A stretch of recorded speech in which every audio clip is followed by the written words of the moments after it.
Hello everyone, আসসালামু আলাইকুম। বাসি ঈদ মুবারক সবাইকে। যেহেতু আমার এটা ঈদের ব্লগ ছিল, তো আমি সময় মতো ছাড়তে পারি। সকালে ঘুম থেকে উঠে আমি আজকে সেমাই রান্না করব, নুডলস যা যা লাগে সব কিছু রান্না করব।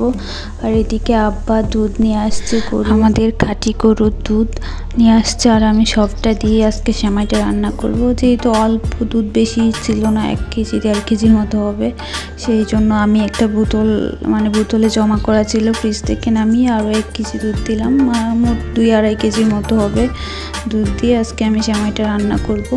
আর আমি এদিকে বনফুল সেমাইটা রান্না করব, কারণ এই সেমাইটা অনেক বেশি ভালো লাগে আমার কাছে। তো এইদিকে আমি অনেকক্ষণ যাবত দুধ জালে বসিয়ে রেখেছি, আর এখন আমি দারচিনি আর এলাচ দিয়ে দেবো 2টা, কারণ এটা না দিলে আমার আম্মা আবার বকা দিবে আমাকে, কারণ আম্মা এটা অনেক পছন্দ করে। আর এদিকে আমি চলে আসছি দুধ বসিয়ে চুলায় বৃষ্টি দেখার জন্য, আর এত সুন্দর ঝনঝন শব্দ করছিল, ভালোই লাগছিল। তো এই যে অনেকক্ষণ চাল হওয়ার পর এখন আমি সেমাইটা দিয়ে দিব।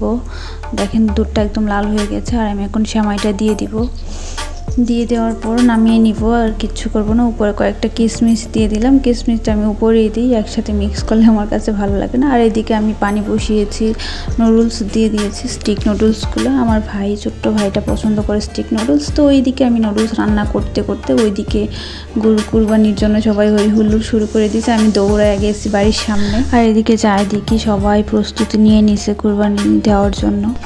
এখন যাবো আমি আরেকটা গরু দেখতে, যেহেতু একটু আগে বৃষ্টি হয়ে থামছে, যার জন্য রাস্তা একদম পচা হয়ে আছে। আর আমি তো খুব ভয় পাচ্ছিলাম হাঁটতে, কারণ আমার পড়ে যাওয়ার অভ্যাস আছে। আর এইদিকে সবাই দৌড়ায় যাচ্ছিল, যে গরু ওইদিকে কুরবানি দেওয়া শুরু হয়ে গেছে, এই জন্য সবাই দৌড়ায় যাচ্ছিল। আর এইদিকে দেখেন সবাই মিলে গ্রামে এরকম করে কুরবানি দেয়, আর ওইদিকে ক্যামেরাম্যানগুলো ছবি ওঠানোর জন্য একদম ব্যস্ত হয়ে আছে। প্রত্যেকবার এমনটাই হয়, সবাই এসে আমরা বাড়ির সামনে দাঁড়িয়ে যখন কুরবানি হয় আমরা দেখি, আমার এটা ভালো লাগে অনেক।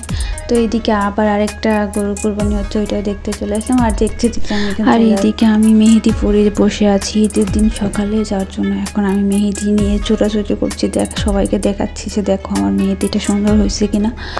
তো এই আমার ঈদ যাচ্ছিল। তারপর 10টা-11টার দিকে প্রায় আমাদের মাংস চলে আসছে। আম্মা সেটাকে রান্না করার জন্য প্রস্তুত করছে। এই যে সব মশলা দিয়ে একসাথে মাখিয়ে এটা রান্না করবে। যা যা লাগে মাংস রান্না করতে সবগুলো দিয়ে দিছে। আর এদিকে সব কাপড় মেলে দিছে, যেহেতু বৃষ্টি হয়েছিল সকালে, যার জন্য সবাই গোসল করে একদম সব কাপড় চোপড় উঠানে দিয়ে দিছে। আর এখন আম্মা এদিকে তরকারিটা রেডি করে নিচ্ছে, আর খুব সুন্দর করে এখন মাখিয়ে নেবে। মাখিয়ে কিছুক্ষণ রাখার পরে এটা বসিয়ে, আর আম্মা আমাকে বলছিল যে এরকম করে মাখায়া তরকারি বসাইলে নাকি অনেক মজা হয়। আর আমরা মাখাই খাই বেশি, আমাদের ভালো লাগে, এটা নেত্রকোনাতে আমরা এরকম করে খাই। আর এইদিকে রান্নাঘরে যেহেতু লাইনের একটু সমস্যা হয়েছিল, যার জন্য এইদিকে রুমে নিয়ে বসাইছে। আর এদিকে 5 ফোড়ন ভেজে নিচ্ছে, আর এখন মাংসতে দিয়ে দিবে।